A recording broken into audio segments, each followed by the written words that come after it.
Jakarta itu tahun kemarin ditetapkan sebagai Creative City UNESCO untuk kota literatur. Iya. Untuk Indonesia itu baru 4 Pak kota.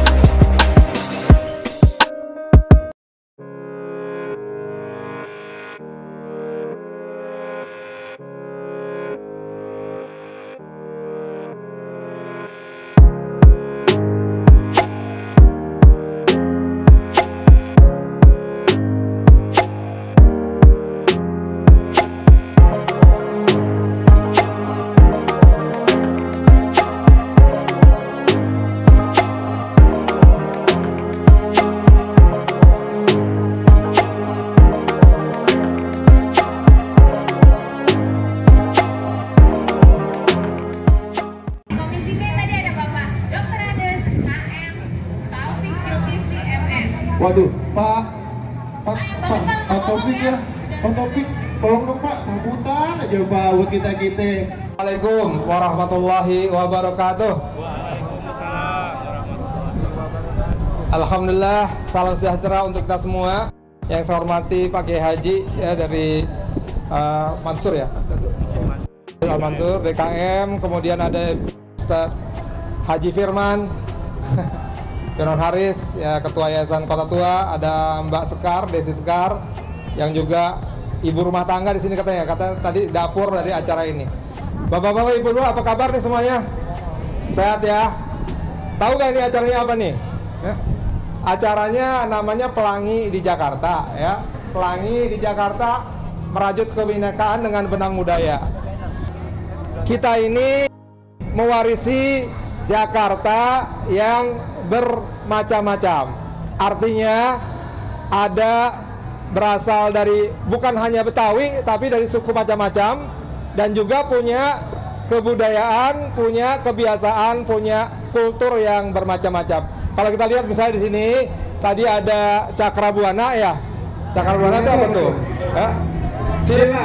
Kemudian tadi ada Beksi juga ya. Beksi ya, ini itu aja, silat aja di sini tadi udah 2 muncul. Yang lain-lain ya, kalau di Jakarta Timur tempat saya tinggal itu juga ada bedok pelatih, ada yang lain-lain ya. Dan kemudian juga dari segi seni yang lain ya, seni tariknya atau seni budaya lenongnya mungkin itu berbeda-beda. Akan tapi kita memiliki tempat yang sama nih. Tempat ini misalnya adalah mula-mula Jakarta berada, mula-mula sebelum Batavia, mula-mula Jayakarta berada. Berarti kita lihat juga nih, tadi kasih tahu sama Bang Firman ya, Pak Haji Firman, itu adalah Keraton Jayakarta ya, gambar rekaan Keraton Jayakarta. Nah ini ada di sebelah mananya tuh ya, di sebelah kali sana, ada yang bilang di sebelah sana, tapi intinya dia adalah warisan yang harus kita jaga sejarahnya gitu. Nah dengan demikian tadi pelangi itu yang bermacam-macam itu harus benar-benar berkolaborasi, berdiri atau duduk ataupun tidur ya bersama-sama, yang kompak gitu. Ini ada Pak Kiai juga ya, dari para ulamanya, kemudian dari para budayawannya, dari para sejarawannya, dari para, saya juga kebetulan sekarang sedang menjadi anggota di Dewan Perwakilan Rakyat Daerah. Berarti kan pihak pemerintahan daerah ya, termasuk juga Kasudin udah datang ya, Kasudin Barat, Kasudin Utara ya, termasuk itu semua berkolaborasi. Itu pelangi-pelangi, itu warna-warnanya merah, kuning, hijau, biru dan lain-lain. Sesuatu yang indah yang bisa kita banggakan, sesuatu yang bisa menyinari Jayakarta. Nah tempat ini yang sekarang namanya Jakarta, dulu kan namanya Jayakarta awalnya ya, ketika Sunda Kelapa dibebaskan gitu ya. Kalau versinya salah satunya adalah oleh Fathahillah, kemudian menjadi Jayakarta pada tanggal 22 Juni 1527 ya. Nah itu ternyata juga ada versi yang lain, tapi kita coba aja dulu versi itu. Intinya adalah ketika Jakarta atau Sunda Kelapa menjadi Jayakarta, kita peringati hari ini sebagai Hari Lahir Kota Jakarta, atau tahun 2022 ini Jakarta Hajatan gitu ya. Nah, dalam rangka tersebut Jakarta Hajatan, kita membuat acara pelangi di Jayakarta ini, dan mudah-mudahan bisa berlangsung terus, walaupun ini sebenarnya urutan dari ngopi malam ya. Sekarang ngopinya bukan malam, siang nih. Ngopi sore ya, hari ini ngopi sore. Mudah-mudahan berikutnya di acara yang digagas oleh Sunda Kelapa Heritage ya, atau namanya sekarang apa Mbak? Namanya tetap ya, namanya Sunda Kelapa Heritage itu tetap ya. Sunda. Oke ya. Jadi ya, Jakarta ternyata kan meluas ya, bukan hanya di kota tua ini, tapi kemudian di Condet tadi dikatakan juga ada, di Cakung, mungkin Setu Babakan dan lain-lain. Kita bisa bersama, itu warnanya makin banyak, tapi bisa duduk dalam, bahkan tadi diceritakan bahwa bukan hanya di Jakarta, tapi masalah-masalah yang berkaitan dengan sejarah atau dengan apa-apa yang dilakukan oleh anak bangsa ini ya. Misalnya kemarin katanya di Manipa ya, Pulau Manipa ya. Kemudian nanti kita lihat yang di mungkin dekat-dekat sini dulu, bisa juga ya di Bogor atau kemudian di Bandung dan lain-lain. Kita satukan dalam semangat membangun, dalam semangat persaudaraan gitu ya. Jadi kita masing-masing memang menunjukkan sejarah dari masing-masing budaya, tapi bukan untuk saling menjelekan yang lain, bukan untuk saling menonjolkan diri sendiri, tapi untuk saling mengenal. Kalau dalam Islam namanya, mohon maaf Kiai, namanya ta'arufu gitu ya Pak ya. Jadi harus saling mengenal ya. Kita dijadikan berbangsa-bangsa, bersuku-suku untuk saling mengenal, untuk mengetahui bagaimana kelebihan, bagaimana kekurangan mungkin, bagaimana keunikan dari budaya. Selamat menikmati acara ini, mudah-mudahan kita bisa terus bersatu, terus bersilaturahim. Terima kasih. Assalamualaikum warahmatullahi wabarakatuh.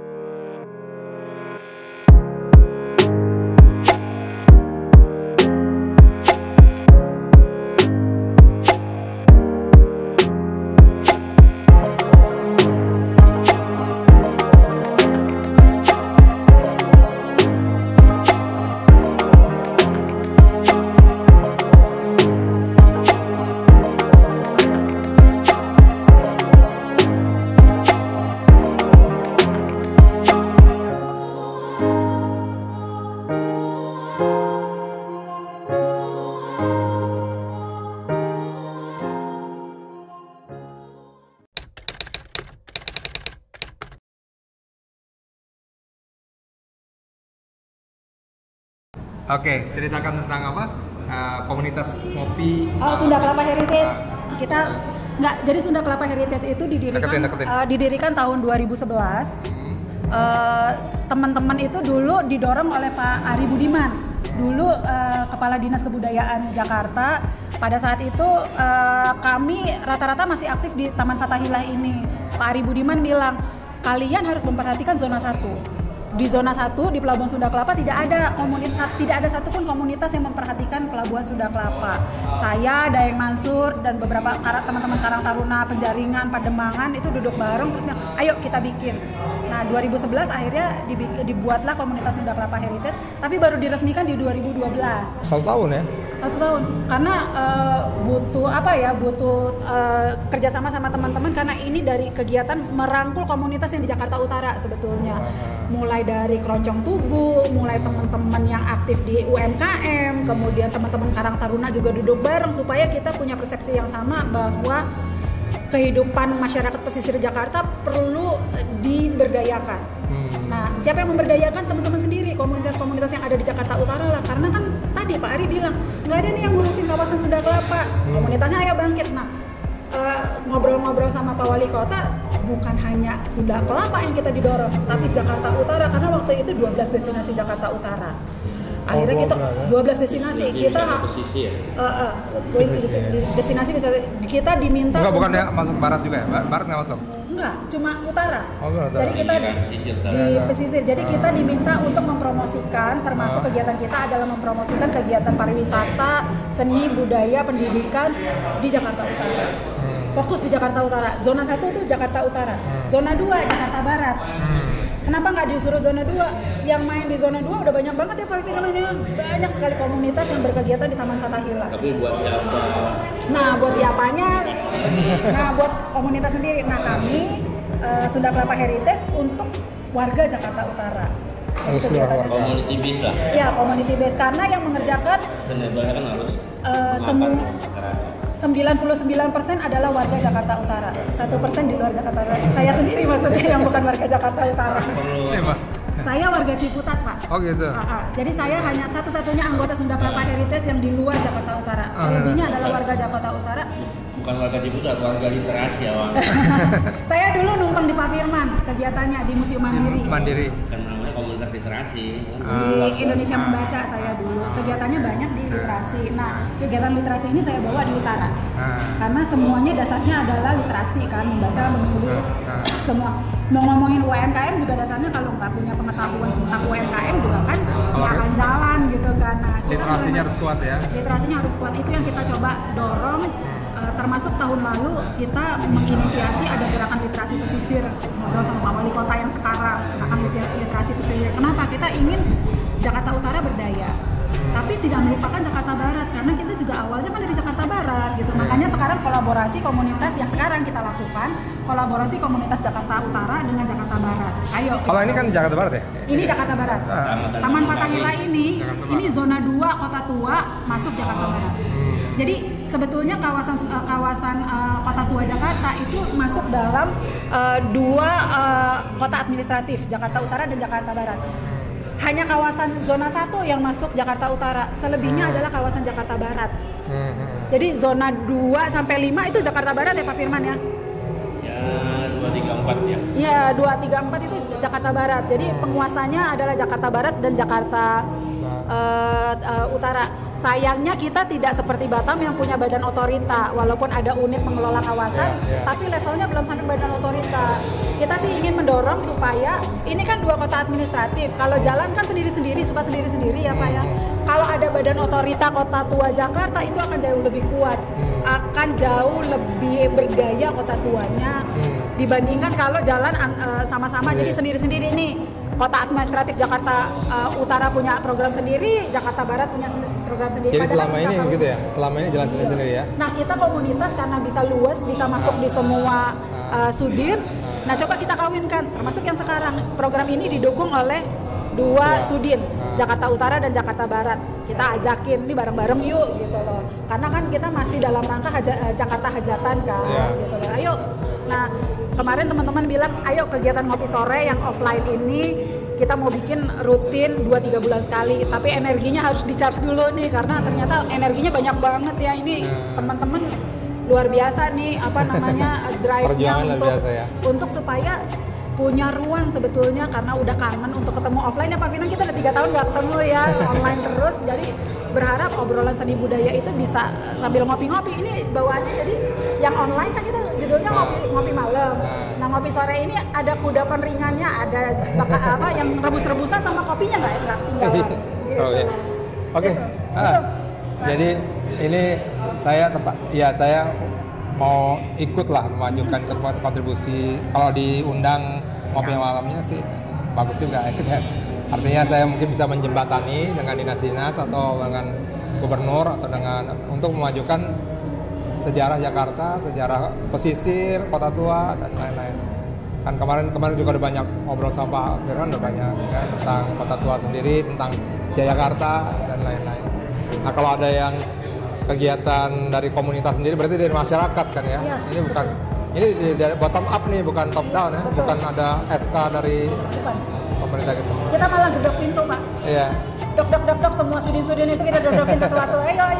Dan memang perlu dukungan Pak dari DPRD supaya ada kolaborasi antara sudin. Kayaknya agak susah ya Pak sudin ya. Antar wali kota, antar kota Madia. Di dalam kota Madia sendiri antar sudinnya untuk ini loh Pak.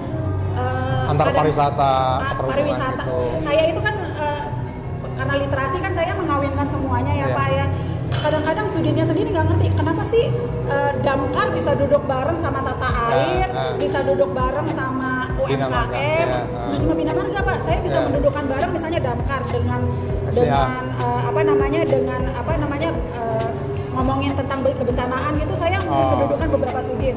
Ngomongin UMKM nggak cuma UMKM, tapi saya bisa mendudukan dinas sosial, bisa ini. Soalnya programnya harus didukung oleh semua sudin. Tapi kan sayangnya sudin-sudin itu kan kayak maaf nih ya Pak ya, nggak cuma di Jakarta tapi di semua daerah di Indonesia, kalau sudin itu mikirin cuma sudinnya aja. Ada ego sektoral. Ego sektoral.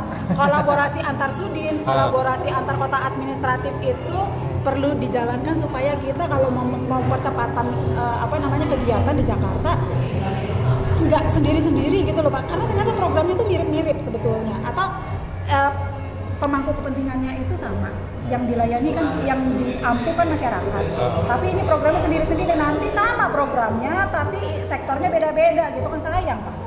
Ngomongin bencana gitu ternyata ininya aktornya banyak, tapi kan yang disasar masyarakatnya itu sama Pak. Anggarannya juga membazir tuh kalau kayaknya. Kan sayang anggaran, kalau kita kan komunitas gitu, sayang banget uangnya ya, kalau dikasih sama kita bisa bikin gede lagi nih gitu kan. Jadi kita berharap bahwa kolaborasi antar sudin, kolaborasi antar kota administratif itu bisa jalan Pak. Dengan bantuan DPRD harusnya ini bisa didorong, termasuk ini Pak. Mungkin yang perlu, kemarin ngobrol sama teman-teman, Musrembang kan selama ini lebih ke banyak ke operasional, fisik.